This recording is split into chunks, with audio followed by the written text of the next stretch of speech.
simply time. Healthcare, as you all know, I keep coming back to this, that was our baby. I mean, when we launched this, we couldn't abandon it, we couldn't get onto another effort. There was no possible way we could have gone out and gathered this. I mean, we realized the commitment, the personal commitments required to get this many signatures.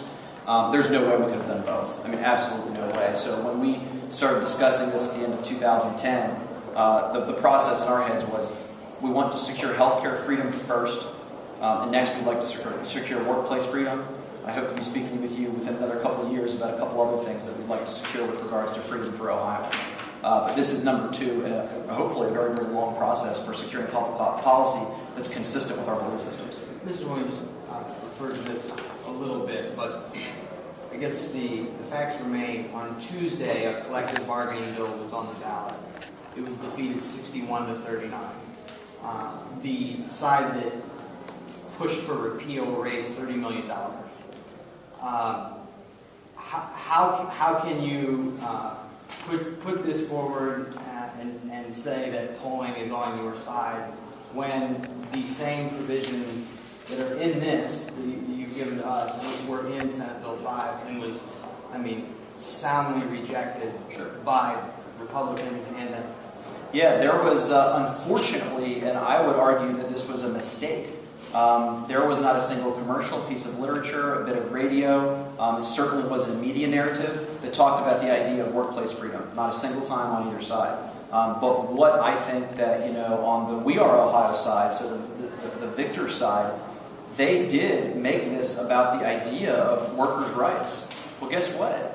That's exactly right. That's exactly what we believe in, that every single worker in Ohio should have the freedom to choose workplace freedom in their jobs as a matter of absolute right that is codified in the Ohio Constitution.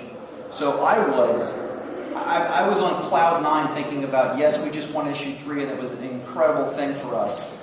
But it was so incredible, the narrative that was formed with regards to people saying, no, I do think that there's a component of protecting a worker. There is a component of freedom of choice. There's a component that you're taking something away.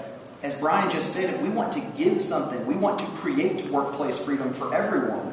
So I was incredibly encouraged just looking at you dig down to the crosstabs of the polls. And I told you, we saw a poll right in the middle, in the heart of the SB 5 debate, and asked this exact question with regards to forced participation in unions as a condition of employment, and 85% of Ohioans said, no, I don't think that's right. Was that your poll? It was, yes, it was. Public Opinion Strategies did that one, and then Buckeye Institute did the previous one. So when your campaign for issue 3 was calling on behalf of issue 2, were you really making those calls to I guess, fuel the fire for this, to make sure that that's what you wanted to do? No, we didn't believe in issue 3 any less, and there's no doubt about that. I mean, that was, once again, that's healthcare freedom. But, there's definitely a vision to make Ohio, I think, for all of us, a more economically free place for everyone to work and live. And so anything that benefits that, this is, for us, this is, and Maurice alluded to this, there's years of work here, guys. We want to secure freedom in the workplace as one part, but there's so many things that need to be done in Ohio with regards to securing economic freedom. This is a step along the way.